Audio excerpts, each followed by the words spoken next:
for the repair of the Alfa Laval EPC 50 OP front module, the following procedures were necessary: replacement of various electronic components and general cleanup of the unit.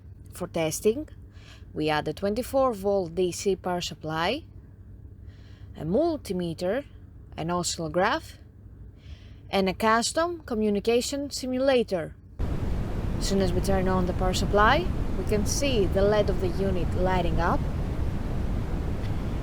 and after a while we can notice the communication of the unit with the simulator on the oscillograph screen.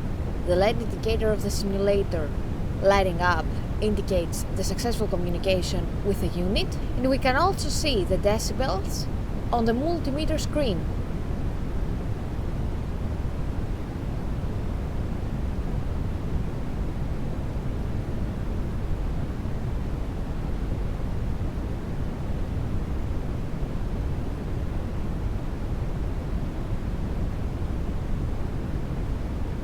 The error message is due to lack of additional units, so no further testing is possible.